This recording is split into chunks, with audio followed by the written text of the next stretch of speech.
चलिए 3 पॉइंट बिंदु नंबर 3.4 है। एक रैखिक समीकरण युग्म को एक रैखिक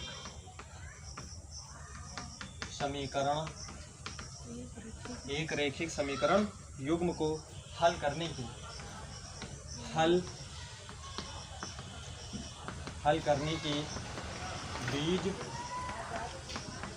बीजगणितीय विधि है ना। एक रैखिक समीकरण को हल करने की बीजगणितीय विधि। अभी तक हमने ग्राफीय विधि से रैखिक समीकरणों के युग्मों को या रैखिक समीकरण को अभी तक हमने हल किया, ठीक है ना। किसकी सहायता से? ग्राफ की सहायता से हमने रैखिक समीकरणों को हल किया। लेकिन उस स्थिति में, है ना, उस स्थिति में ग्राफीय विधि उतनी सार्थक सिद्ध नहीं होगी, ठीक है ना। किस स्थिति में? उस स्थिति में ग्राफीय विधि ज़्यादा सार्थक सिद्ध नहीं होगी जब, है ना, जो बिंदु हैं वो क्या हो? पूर्णांक ना हो, ठीक है ना। क्या कहा हमने कि उस रैखिक यानी कि जो बिंदु के जो निर्देशांक हैं वो क्या हो? पूर्णांक ना हो। क्या कहा हमने ये कहा कि जब रैखिक समीकरणों को हल करने वाले बिंदुओं के निर्देशांक पूर्णांक ना हो, ठीक है ना। हल करने वाले बिंदु के जो निर्देशांक है वो क्या ना हो? पूर्णांक ना हो। अगर कहीं जैसे आ जाए √3, आ जाए 2√3, आ जाए 7√2, इस तरीके के कहीं निर्देशांक आ जाए, ठीक है ना, तो इनको संख्या रेखा पर आप सही से इनका स्थान निर्धारण कर पाओगे? संख्या रेखा पर आप सही से इसको दिखा नहीं पाओगे, ठीक है ना। दिखा तो लोगे लेकिन इतना आसान नहीं हुआ, ठीक है ना। यानी कि इसको हम आसानी से फिर हल नहीं कर पाएंगे, ठीक है ना, ग्राफीय विधि से। तब और कौन सा दूसरा तरीका है जिसकी सहायता से हम इन जैसे, है ना, बिंदु को भी आसानी से हल करें? तो वो क्या है? हम बात करेंगे किसकी? प्रतिस्थापन विधि की, ठीक है ना। हम इन इस तरीके के जो बिंदु आते हैं ना, इनको हम आसानी से हम प्रतिस्थापन विधि से क्या कर पाएंगे? हल कर पाएंगे, ठीक है ना। चलिए अब उनकी बात करते हैं।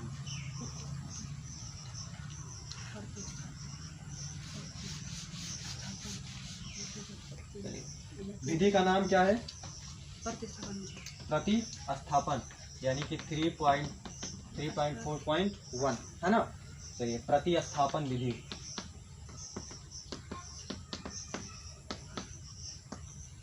प्रतिस्थापन विधि क्या होती है? प्रतिस्थापन विधि इसको हम सीधे एग्जाम्पल से समझते हैं, ठीक है ना। एक एग्जाम्पल लेते हैं, उसके बाद में हल करते हैं। एग्जाम्पल नंबर 7 है। क्या है? प्रतिस्थापन विधि द्वारा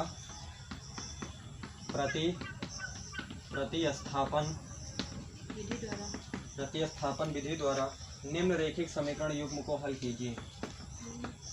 निम्न रैखिक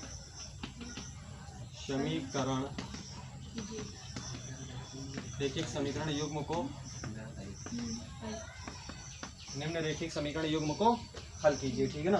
दिया हुआ है 7x - 15y = 2, ये समीकरण नंबर 1 है। x + 2y = 3, ये और ये कितना है? x + 2y = कितना है? 3। इसको समीकरण नंबर क्या है? 2 है, ठीक है ना। चलिए इसका हल देखते हैं।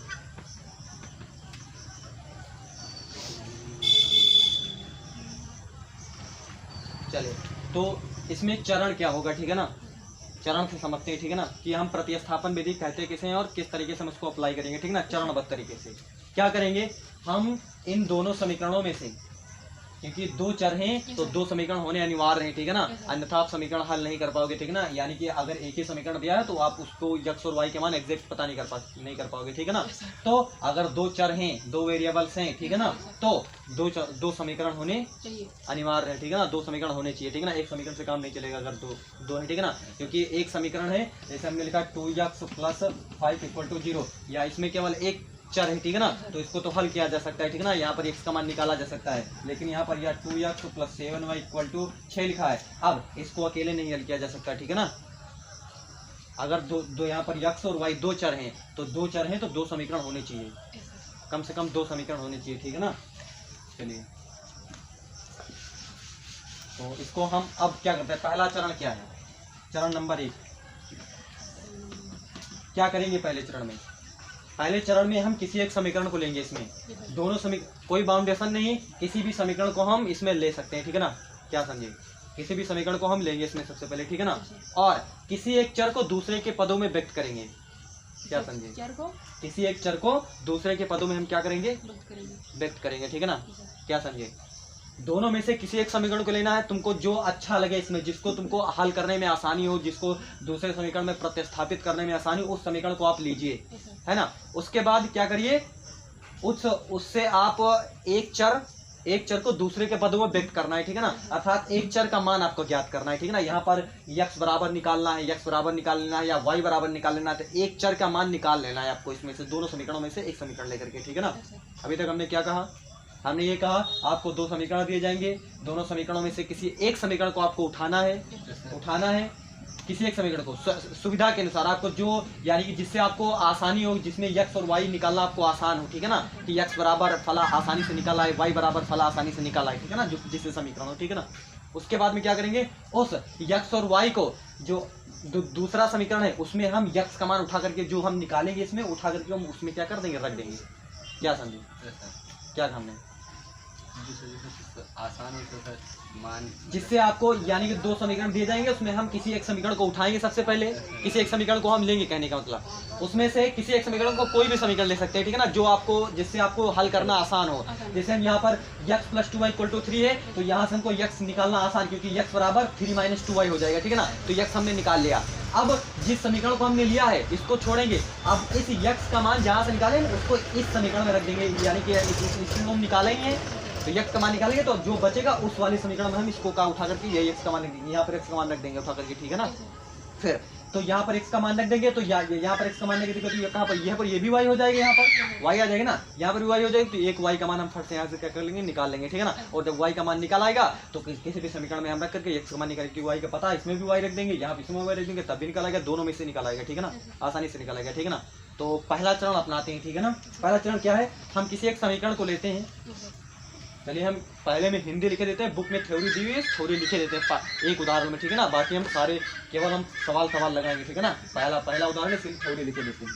हम किसी एक समीकरण को लेते हैं, हम किसी एक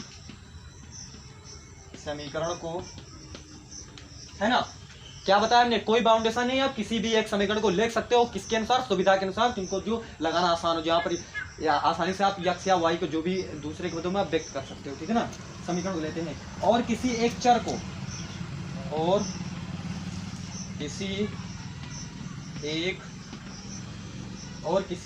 चर को दूसरे के पदों में लिखते हैं, दूसरे के पदों में लिखते हैं, ठीक है ना? दूसरे के पदों में क्या लिखते हैं? लिख देते हैं। तो हम समीकरण नंबर 2 लेते हैं, ठीक? चलो, क्योंकि यहाँ से अगर हम ये वाला लेंगे तो इसको लगाना थोड़ा कॉम्प्लिकेटेड हो जाएगा, क्योंकि यहाँ पर अगर 7x बराबर 2 + 15y लिखेंगे तो x बराबर क्या लिखेंगे? 2 + 15y बटे 7 लिखेंगे, तो उसको दूसरे में रखना थोड़ा बटे में आ जाएगा, ठीक है ना? तो ठीक नहीं होगा, ठीक है ना? अगर यहाँ से हम निकाल लेते हैं x + 2y = 3 है, तो x बराबर 3 - 2y लिख देंगे, तो x फटाक से उठा के यहाँ रख देंगे, जो आसानी हो जाएगा, ठीक है ना? तो किसी एक समीकरण को लेना जो तुमको अच्छा लगे, ठीक है ना? बाकी यहाँ से भी आप ले सकते हो, लेकिन इसको थोड़ा हल करने में थोड़ा दिक्कत होगी, ठीक है ना? बाकी ले सकते हो, कोई दिक्कत नहीं। तो x + 2y = कितना है? 3। ये समीकरण नंबर कौन सा है? 2 है, ठीक है ना? अब यहाँ से हम किसी एक क्या करते हैं? हम किसी एक चर को दूसरे के पदों में लिखते हैं, ठीक है ना? अर्थात यहाँ से हम x निकाल लेते हैं, ठीक है ना? x निकालिए चाहे y निकालिए, ठीक है ना? कोई बाउंडेशन नहीं, ठीक है ना? तो x बराबर 3 - क्या लिखेंगे? 2y हो जाएगा, ठीक है ना? क्योंकि इसको हम इस तरफ भेज देंगे तो ये क्या हो जाएगा? ऋण में हो जाएगा। तो x बराबर 3 - 2y, इसको हम इक्वेशन नंबर क्या कह देते हैं? 3 कह देते हैं, ठीक है ना? ये हो गया, ठीक है ना? अब अगला काम क्या करते हैं? अब क्योंकि हम पढ़ ही रहे हैं प्रतिस्थापन, क्या करते हैं? हम स्थापित करते हैं, एक का मान दूसरे में हम प्रतिस्थापित कर रख देते हैं, ठीक है ना? तो यहाँ पर हम x का मान प्रतिस्थापित कर देंगे इस वाले में, यानी कि इससे हम x का मान निकालें तो इसमें नहीं रखेंगे, जो है ना, जो अगला वाला है उसमें रखेंगे, ठीक है ना? तो लिखेंगे हम समीकरण 3 से x का मान समीकरण 1 में 1 में रखने पर, ठीक है ना।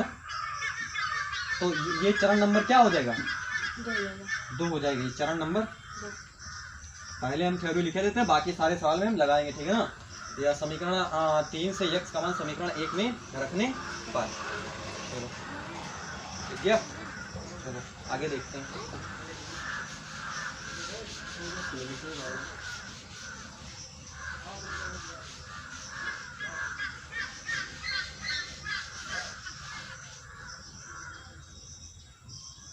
ये इसमें रख देंगे x का मान, ठीक है ना। तो देखो 7 गुणे कितना है 3 माइनस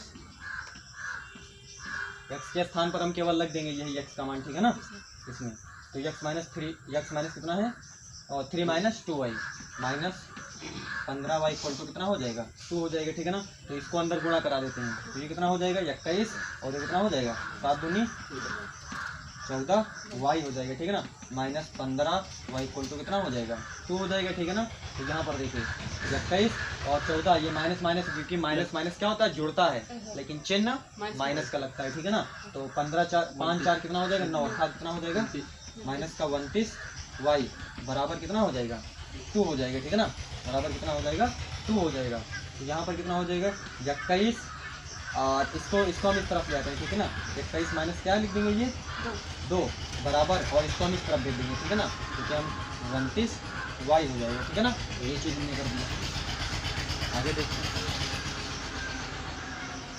तो देखो यहाँ पर कितना बचेगा 19 बराबर 21y, तो y बराबर कितना हो जाएगा 19 बचे 29, ठीक है ना। ये हमने y का मान क्या कर लिया निकाल लिया, ठीक है ना। तो अब हम क्या करेंगे y का मान निकाल लिया, हम किसी भी समीकरण में रख देंगे y का मान, ठीक है ना। तो y का मान पता चल जाएगा, ठीक है ना। तो ये चरण नंबर 2 हो गया, ठीक है ना। अब चरण नंबर 3 अपनाते हैं।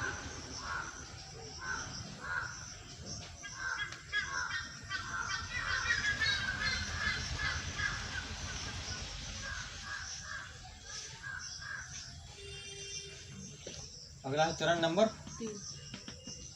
चरण नंबर 3 में क्या करेंगे, हम y का मान किसी भी समीकरण में रख दें। समीकरण 1 निकाला है, समीकरण दिया है 1 2 दिया है, समीकरण 3 हमने निकाला, उसमें भी रख सकते हैं, ठीक है ना, जो हमने निकाला है। चलिए हम रख देते हैं y का ये मान, y का ये मान समीकरण 3 में, आप किसी भी समीकरण में रखिए, ठीक है ना। समीकरण 3 में रखने, समीकरण 3 में रखने पर क्या था, समीकरण 3 हमने निकाला था x बराबर 3 माइनस 2y, ठीक है ना, ये निकाला था। तो x बराबर 3 माइनस, और ये कितना हो जाएगा 2 गुणे y के स्थान पर कितना है, y कितना आया 19 बटे कितना है 29 है। तो x बराबर 3 माइनस 19 दून कितना हो जाएगा 38 बटे कितना हो जाएगा 29 हो जाएगा, ठीक है ना। तो x बराबर, ये इसको 3 से इससे गुणा कराएंगे, ठीक है ना। तो 3 9 27, 3 दूनी 6 2, 3 9 27, 3 दूनी 6 2 कितना हो जाएगा 8 हो जाएगा, माइनस कितना हो जाएगा 38 बटे कितना हो जाएगा 29। तो x बराबर 7, यहाँ पर कितना हो जाएगा 17 में से 8 गया 9, और यहाँ पर कितना बचा 7 में से 3 गया 4 बटे कितना हो जाएगा 29 हो जाएगा, ठीक है ना। तो ये x का मान हो जाएगा, ठीक है ना। तो x और y के मान हम इस तरीके से निकाल सकते हैं।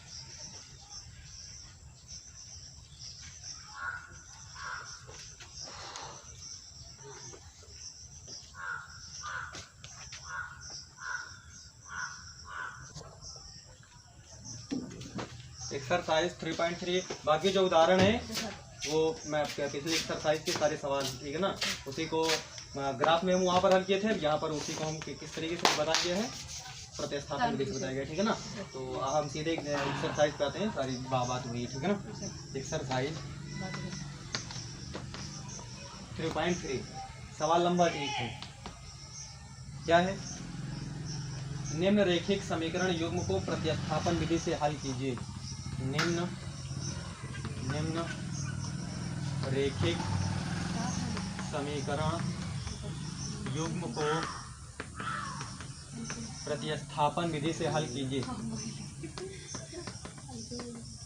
प्रतिस्थापन विधि से हल कीजिए। पहला सवाल इसमें है x plus y equal to 14, x minus y equal to 4। ठीक, ये चीज़ है। चलो देखो, हमने सबसे पहले क्या कहा, इसको इक्वेशन नंबर 1 है और ये इक्वेशन नंबर कौन सी है, 2। पहला चरण क्या कहता है, पहला चरण कहता है कि हम इन दोनों में से किसी एक समीकरण को लेंगे, ठीक है ना, और हम किसी एक चर को दूसरे के पदों में व्यक्त करेंगे, ठीक है ना। किसी एक समीकरण को लेंगे सुविधानुसार और क्या करेंगे हम कि किसी एक चर को, यानी कि चाहे y हो चाहे x हो, किसी एक चर को दूसरे के पदों में हम क्या करेंगे, व्यक्त करेंगे, ठीक है ना। चलो, तो इसमें से जो आपको सुविधाजनक लगे वो आप समीकरण ले लीजिए, ठीक है ना। एक ले लीजिए चाहे 2 ले लीजिए, जो आपको अच्छा लगे। तो हम अपनी सुविधा से हम यहाँ पर समीकरण 2 ले लेते हैं, ठीक है ना। आप अपनी सुविधा से अगर आपको 1 लगे तो 1 ले लीजिए, ठीक है ना, कोई दिक्कत नहीं। चलिए, तो पहला चरण हम क्या लेते हैं, हम ये समीकरण 2 लेते हैं, ठीक है ना। समीकरण 2 से, है ना, समीकरण 2 से। तो x minus y equal to क्या है, 4। तो यक्स बराबर 4 प्लस क्या हो जाएगा, वाई हो जाएगा, ठीक है ना। इसको हम वाई को हम इस तरफ भेज दिए हैं, ये हो जाएगा। इसको मान लेते हैं समीकरण नंबर 3। हमने अपनी सुविधा से समीकरण 2 ले लिया, हमको ये आसान लगा इसलिए हमने इसको ले लिया। आपको वो आसान लगे तो आप ये ले लीजिए, ठीक है ना। आप यक्स और वाई का मान वहाँ से निकाल लीजिए, ठीक है ना। तो हमने समीकरण 2 लिया, तो x minus y equal to 4 दिया है, तो हमने यक्स बराबर निकाल लिया, यक्स बराबर 4, इसको इस तरफ भेज दिए, प्लस कितना हो गया, वाई।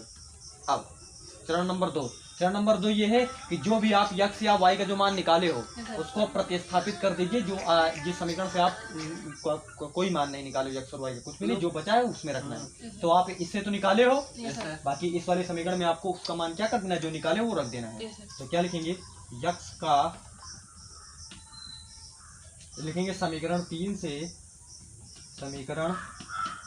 से यक्स बराबर 4 प्लस 2y, है ना, समीकरण 1 में रखने पर, ठीक है ना। क्या कहा हमने, समीकरण 3 से यक्स बराबर 4 प्लस वाई समीकरण 2 में रखने पर। चलिए रख देते हैं समीकरण समीकरण 1 में रख देते हैं, ठीक है ना। तो यक्स का मान रख देते हैं। तो यहाँ पर ये क्या है, x plus y equal to कितना है, 14 है। तो यक्स का मान रख देते हैं, कितना है, 4 प्लस वाई इक्वल टू कितना है, 14 है। तो 4 प्लस ये कितना है, 2y हो जाएगा, वाई कितना हो जाएगा, 2y हो जाएगा, बराबर कितना हो जाएगी, 14 हो जाएगा। तो 2y बराबर कितना हो जाएगा, 14 माइनस कितना हो जाएगा, 4 हो जाएगा, है ना। 4 को हमने इस तरफ दे दिया, तो 14 माइनस कितना हो गया, 4 हो गया। तो 2y बराबर कितना हो गया, 14 में से 4 के कितना बचा, 10 बचा, है ना, कितना बचा, 10 बचा। तो y बराबर कितना हो जाएगा, 10 बटे कितना हो जाएगा, 2, और ये 2 एक अन्नम कितना हो जाएगा, 2, और 2 पंचे कितना हो जाएगा, 10, अर्थात कितना हो जाएगा, 5। तो y बराबर कितना हो गया, 5। अब चरण नंबर अगला चरण क्या है, अब इस जो y का जो y यक्स जो अब निकाले हो उसको आप किसी भी समीकरण में रखिए, 1 में रखिए, 2 में रखिए, 3 में रखिए, कहीं निकालोगे, कहीं पर रख दोगे तो निकाल आएगा, ठीक है ना। तो आप कहीं पर रख दीजिए। तो हम इसमें रख देते हैं समीकरण 3 में। आप इसमें रखिएगा तब भी वही मान आएगा, इसमें रखिएगा तब भी वही आएगा, इसमें रखेंगे तो तब भी वही आएगा, ठीक है ना। चलिए, तो y बराबर 5 समीकरण 3 में रखने पर, 3 में रखने पर तो रख देते हैं। तो यक्स बराबर कितना हो गया, ये 4 प्लस वाई कितना है, 5। तो यक्स बराबर 5 4 कितना हो जाएगा, 9 हो जाएगा। तो यक्स के भी मान हमने निकाल लिया और वाई का भी मान निकाल लिया, ठीक है ना। अर्थात यक्स बराबर 9 और वाई बराबर कितना, 5, ठीक है ना। और यदि आप इसको देखना चाहो कि हमारा मान सही है या नहीं है, जांच कर सकते हो। तो यक्स का मान आप कितना रखिए, 9 रखिए, 9, और वाई का मान 5 रखिए। तो 9 5 कितना हो जाएगा, 9 5 कितना हो जाएगा, 14 हो जाएगा, ये भी हो जाएगा। और यहाँ पर 9 माइनस कितना रखेंगे, 4, तो 9 और माइनस कितना रखेंगे, 5, तो कितना हो जाएगा, 4 हो जाएगा, ठीक है ना। तो इस तरीके से आप यक्स और वाई के मान निकाल सकते हो।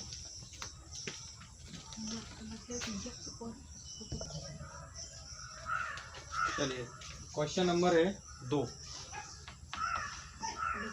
यस माइनस टी बराबर 3, इसको हम 1 कह देते हैं। और यस बटा 3 प्लस टी बटा 2 बराबर कितना है, 6। इसको हम क्या कह देते हैं, 2 कह देते हैं, ठीक है ना।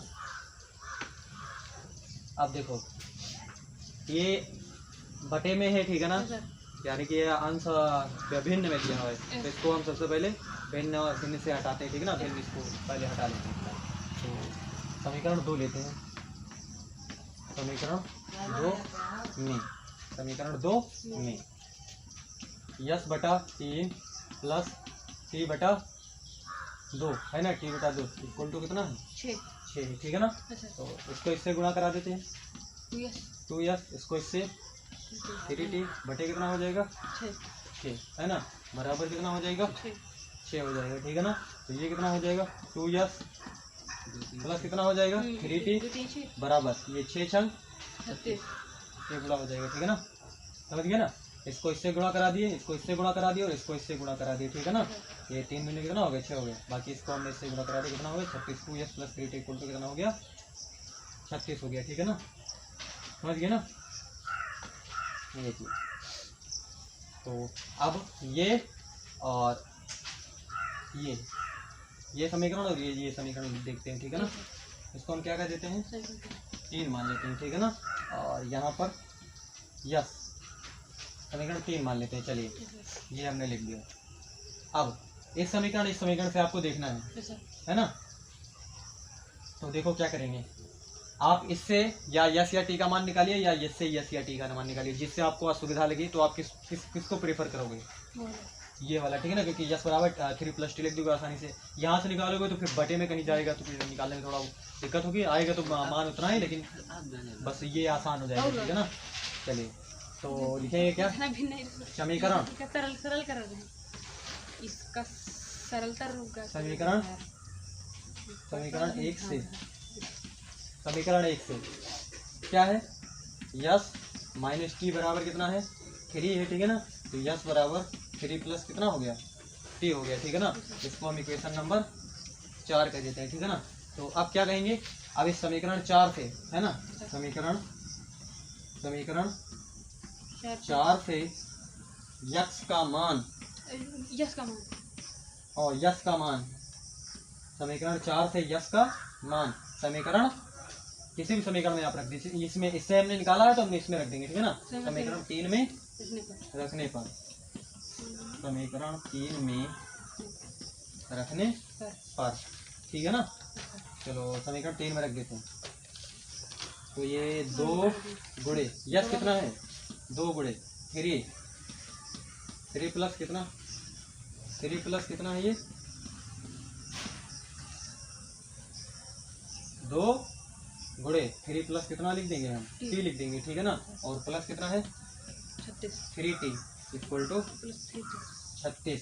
तो ये कितना हो जाएगा 3 दूनी 6 और ये प्लस कितना हो जाएगा ये 2 और कितना हो जाएगा t प्लस ये कितना हो जाएगा 3t इक्वल टू कितना हो जाएगा 36। तो ये 6 3 2 5 और ये कितना हो जाएगा t बराबर कितना हो जाएगा ये 36। तो 5t बराबर हो जाएगा 6 हो जाएगा, इसको इस तरफ भेज दिए, ठीक है ना। तो 5t बराबर कितना हो जाएगा 30 हो जाएगा, ठीक है ना। 5t बराबर कितना हो जाएगा 30। तो t बराबर 30 बटे 5 बराबर कितना हो जाएगा 6 हो जाएगा, ठीक है ना। तो t का मान हमने निकाल लिया 6। अब इस t का मान किसी भी समीकरण में आप रख सकते हो, ठीक है ना। इसमें रख दो t का मान समीकरण 4 में रखने पर, समीकरण 4 में रखने पर तो क्या हो जाएगा यस बराबर 3 प्लस टी कितना आया 6। तो यस बराबर 6 3 कितना हो जाएगा 9 हो जाएगा, ठीक है ना। तो अतः टी बराबर कितना 6 और यस बराबर 9।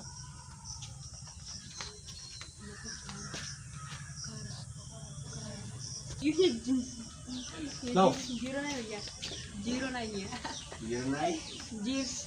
जीरो यही सवाल नंबर है 3,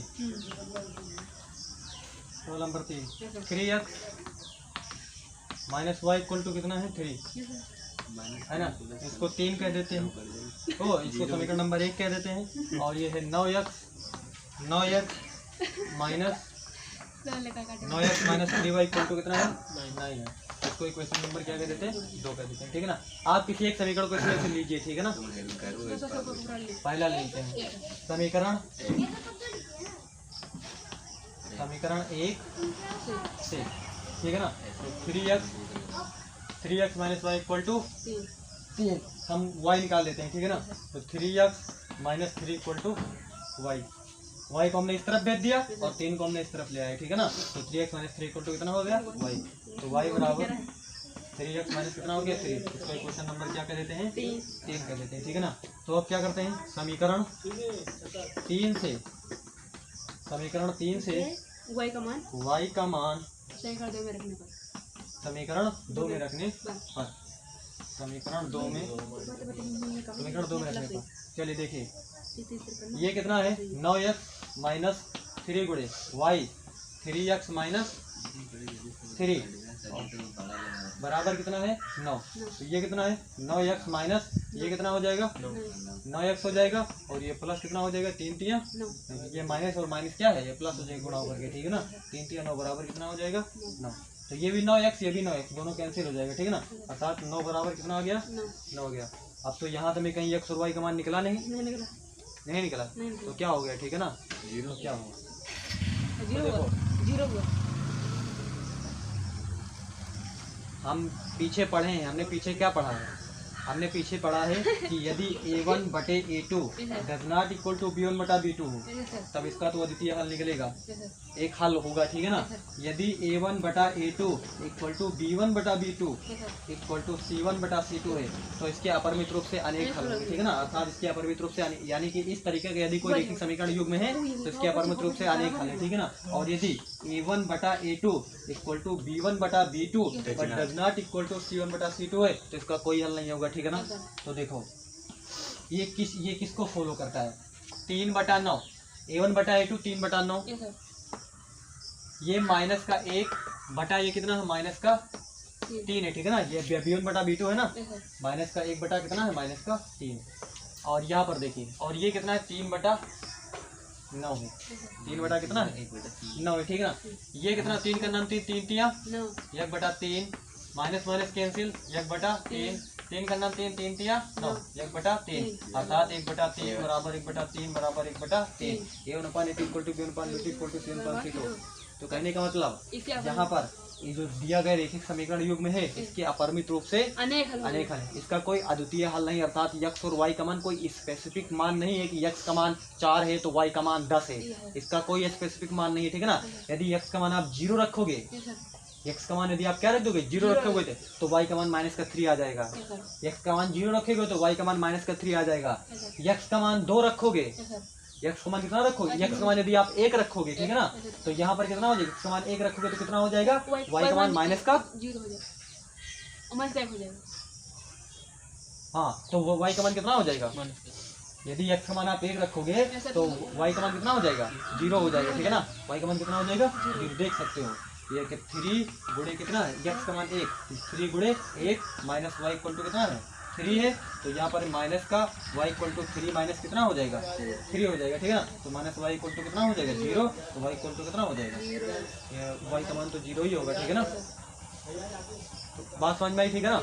यानी कि x का मान कोई और रखे तो y का मान क्या होगा, x का मान कुछ भी आप रखे तो y जो होगा y इक्वल टू कितना होगा 3x माइनस 3 होगा।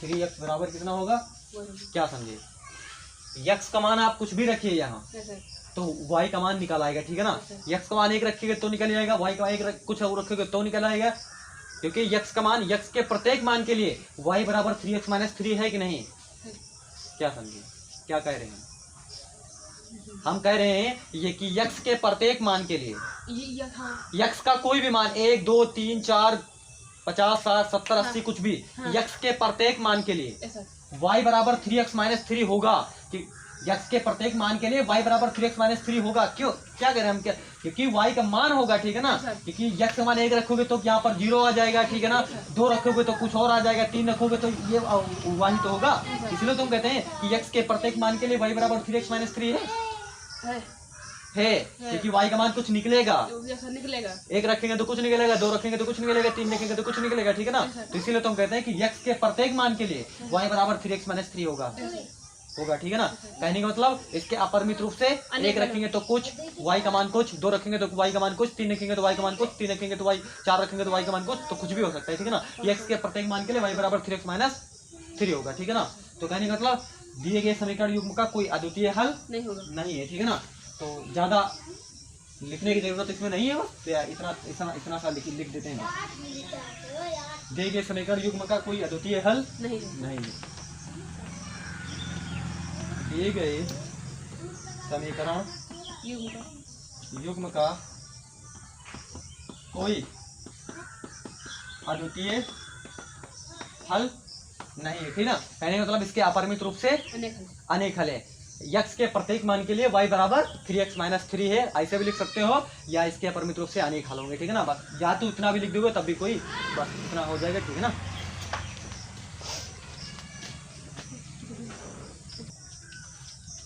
चलिए क्वेश्चन नंबर 4 है 0.2x प्लस 0.3y बराबर 1.3 है ये। अगला है 0.4x प्लस 0.5y बराबर 2 पॉइंट कितना है 3, ये दे रखा है, ठीक है ना। इसको हम 1 कह देते हैं और इसको 2 कह देते हैं, ठीक है ना। देखो ये दशमलव में दिया हुआ है, ठीक है ना। इसको हल करना थोड़ा कॉम्प्लिकेटेड हो सकता है, ठीक है ना, अर्थात थोड़ा कठिन हो सकता है, ठीक है ना। इसको सबसे पहले इसका दशमलव हटा देते हैं, ठीक है ना। तो क्या करेंगे दशमलव हटाने के लिए? इसको 10 से गुणा करेंगे। हाँ, दोनों पक्षों में 10 से गुणा करा देते हैं, ठीक है ना। समीकरण 1 व समीकरण 2 के दोनों पक्षों में 10 से गुना करने पर, समीकरण 1 व समीकरण 2 के दोनों पक्षों में 10 से गुणा करने पर, तो देखो 0 पॉइंट ये कितना है 2x प्लस 0.3y है ना। क्या कर देते हैं 10 से गुणा कर देते हैं, बराबर 1.3 गुणे कितना हो जाएगा, ये 10 हो जाएगा, ठीक है ना। और चलिए अब यहाँ पर इसको इससे गुणा कराएंगे तो ये कितना हो जाएगा 10 दूनी 20, एक अंक के बाद पॉइंट लेंगे कितना हो जाएगा 2x हो जाएगा, ठीक है ना। ये 0.2 है, इसको हम 0.2x से गुणे 10 से गुणा कराएंगे इसको, ठीक है ना। तो ये 10 दूनी कितना हो जाएगा 20, और एक अंक के बाद पॉइंट लेगा तो एक अंक के बाद पॉइंट लेंगे, अर्थात कितना हो जाएगा 2x हो जाएगा। ये 0.3y है, इसको 10 से गुणा कराएंगे, ठीक है ना, अर्थात 0.3 गुणे 10 गुणे y लिख सकते हैं इसको। 10 क्या कितना हो जाएगा ये 30, और एक अंक के बाद पॉइंट है। दशमलव दाईं ओर से देखेंगे इस तरफ से, यानी कि हम क्या है दाईं ओर से बाईं ओर आएंगे, ठीक है ना। ये देखेंगे कितने अंक के बाद है, तो यहाँ पर जैसे ये कितने अंक के बाद है 1 अंक के बाद है, यहाँ पर होता है 0.32। अब ये कितने अंक के बाद है 2 अंक के बाद है, ठीक है ना। इधर से हम आएंगे, इधर से इस तरफ आएंगे, ठीक है ना। यानी कि मतलब दाएं से बाईं ओर चलेंगे, दशमलव देखेंगे, ठीक है ना कितने अंक के बाद है।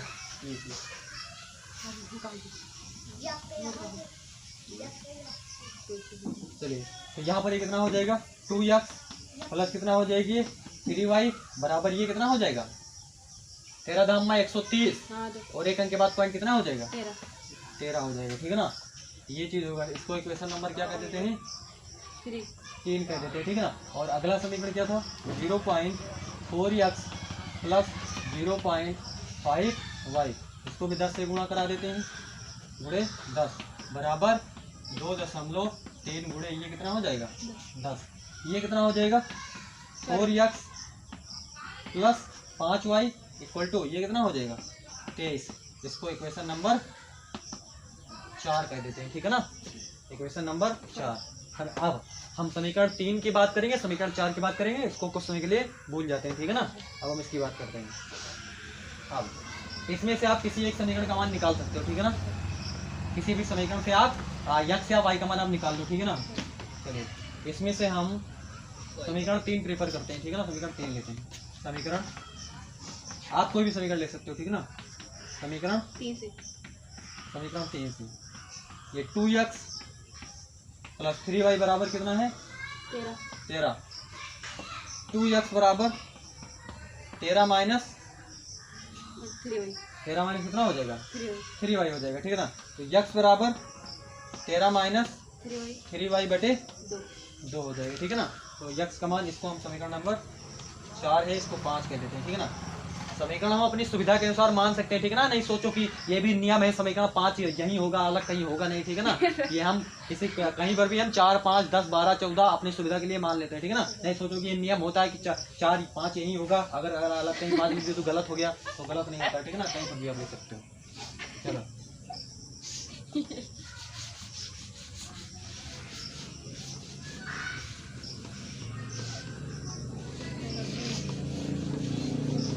इससे निकाला है, हम इसमें रख देते हैं, इसमें रखते हैं। क्या करते हैं, समीकरण समीकरण 5 से 5 से यक्स का मान समीकरण 3 रखने पर समीकरण 3 से तो निकाला ही है ना, समीकरण 4 में रखने पर समीकरण 4 में रखने पर। चलिए देखते हैं कितना है ये 4। यक्स के स्थान पर क्या लिखें 13 माइनस 3y बटे कितना है 2। इसको इधर ब्रैकेट लगा देंगे, ठीक है ना। और कितना ऑक्सीजन में क्या है प्लस 5y बराबर 23। अब देखो ये 2 का नाम 2 2 दूनी 4 हो जाएगी, ठीक है ना। तो 2 13 minus 3y 13 minus 3y plus 5y equal to कितना हो जाएगा 23। 13 दूनी 26 माइनस 3 दूनी 6y हो जाएगा, और प्लस ये कितना हो जाएगा 5y बराबर 23 हो जाएगा, ठीक है ना।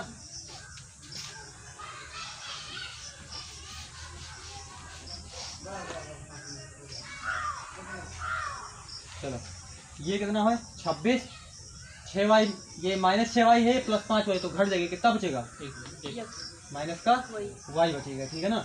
बराबर कितना हो जाएगा 23।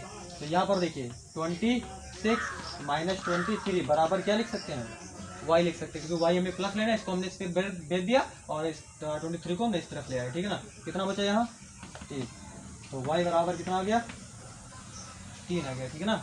y का मान कितना हो गया 3 हो गया, ठीक है ना। चलिए अब हमने y का मान निकाल लिया, अब x का मान निकालते हैं, ठीक है ना। इसको हम इसमें रख देते हैं 5 में, या आप किसी भी समीकरण में रख सकते हो, ठीक है ना। 1 2 3 4 बजे तक जितने समीकरण है सारे में रख सकते हो, लेकिन हम इसमें रख देते हैं। क्या लिखेंगे y का मान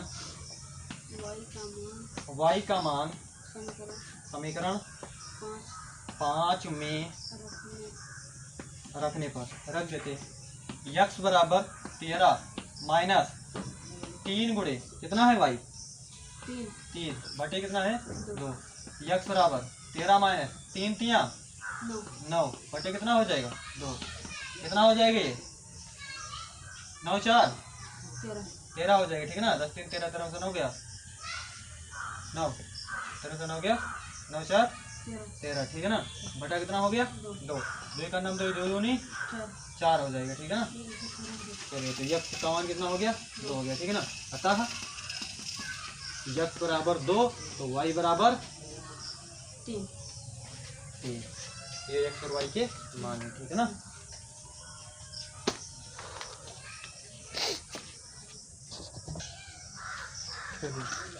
क्वेश्चन नंबर 5 है under root 2x plus under root 3y बराबर 0। अगला है under root 3x minus under root 8y बराबर 0। 1 और 1 तरह है 2। किसी एक समीकरण को आप लीजिए और निकाल लीजिए x या y का मान, ठीक है ना।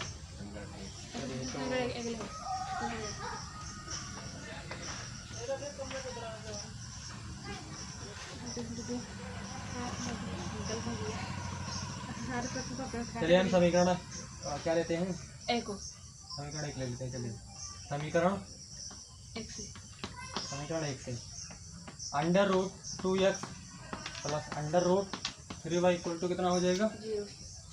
0। तो अंडर रूट 2x बराबर माइनस का अंडर रूट 3y हो जाएगा, ठीक है ना। अंडर रूट 2x बराबर माइनस का अंडर रूट 3y। तो x बराबर माइनस का अंडर रूट 3y बटे कितना हो जाएगा? अंडर रूट 2 हो जाएगा, ठीक है ना। माइनस का अंडर रूट 3y बटे अंडर रूट 2। इसको हम इक्वेशन नंबर 3 कर देते हैं, ठीक है ना। तो इसका मान हम किस में रख देते हैं? समीकरण 3 से x का मान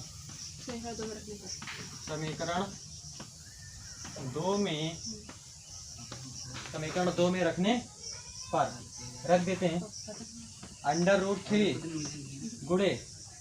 गुणे कितना हो जाएगा? माइनस का अंडर रूट 3y बटे अंडर रूट 2 हो जाएगा, ठीक है ना। ये चीज़ हो जाएगा। और माइनस का अंडर रूट 8y बराबर कितना है? 0। 3 तिया 9 का वर्गमूल 3। तो माइनस का 3y बटे कितना हो जाएगा? अंडर रूट कितना हो जाएगा? अंडर रूट कितना हो जाएगा? 2। माइनस का ये कितना हो जाएगा? अंडर रूट 8y बराबर कितना हो गया? 0 हो गया, ठीक है ना। तो देखो माइनस का 3y माइनस इसको हम कैसे लिख सकते हैं? 8 को 2 रूट 2 लिख सकते हैं। 2 दूनी 4 दूनी कितना हो जाएगा? 8 हो जाएगा, ठीक है ना। क्योंकि 8 होता है, ये कितना हो जाएगा? 2 चौको 8, 2 दूनी 4 और 2 करना 2। इनका पेयर है तो इसको हम केवल क्या लिखेंगे? 2 लिखेंगे। और जिसका पेयर नहीं है उसको हम अंडर रूट में लिख देते हैं, ठीक है ना। तो इस तरीके में इसको बना लेंगे। जिनका पेयर होता है उसको तो बाहर लिखेंगे ऐसे ही, और जिनका पेयर नहीं है अर्थात ये अकेला है तो उसको अंडर रूट में कर देंगे, ठीक है ना। इसी यानी कि इसी 8 को हम इस तरीके से लिख सकते हैं 2 रूट 2 के रूप में, है ना।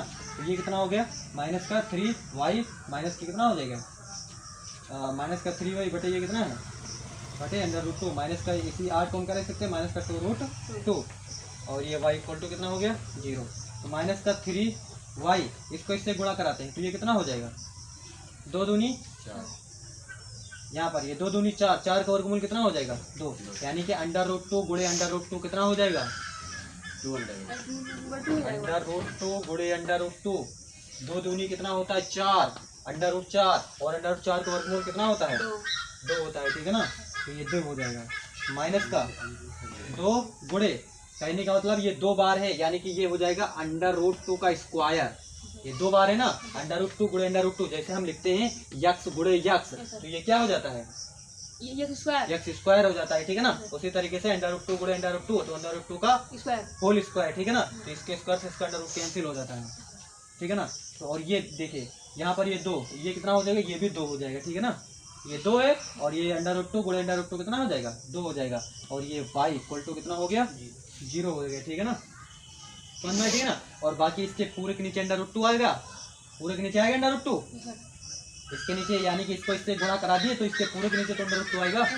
और जब ये पूरे इसके इधर जाके गुणा हो जाएगा ये 0 से, तो क्या हो जाएगा? 0 हो जाएगा, ठीक है ना। तो उसको लिखने की जरूरत नहीं है। तो यहाँ पर देखिए माइनस का 3y माइनस का 2 दूनी 4y, है ना, इक्वल टू कितना हो गया? 0। तो माइनस का 7y इक्वल टू कितना हो गया? 0 हो गया, ठीक है ना।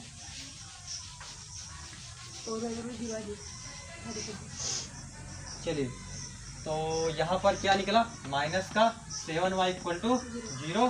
तो y का मान कितना हो जाएगा? 0 हो जाएगा, ठीक है ना। यानी कि y इक्वल टू 0 बटे माइनस का 7 अर्थात y का मान 0 हो गया, ठीक है ना।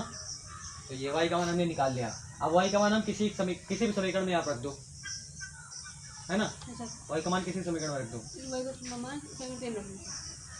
यहीं रख दो, समीकरण 3 में रख दो। y का मान समीकरण 3 में रखने पर क्या हो जाएगा? x बराबर माइनस का अंडर रूट, x बराबर माइनस का अंडर रूट 3 गुणे y कितना है? 0 बटे कितना हो जाएगा? Under root 2। तो x बराबर कितना हो जाएगा? अंडर रूट 2 गुणे 0 कितना हो जाएगा? 0 बटे अंडर रूट 2 बराबर कितना हो जाएगा? 0 हो जाएगा, ठीक है ना। तो यानी कि x का भी मान 0 और y का भी मान क्या है, 0। 0 है, ठीक है ना। तो यहाँ पर देख सकते हो x का मान 0 रखोगे तो y का मान 0 रखोगे तो ये 0 के बराबर हो जाएगा, ठीक है ना। यहाँ पर 0 रखोगे, यहाँ पर 0 रखोगे, 0 के बराबर हो जाएगा, ठीक है ना। ये संतुष्ट करता है। चलिए, तो अतः x बराबर 0 तो y बराबर 0।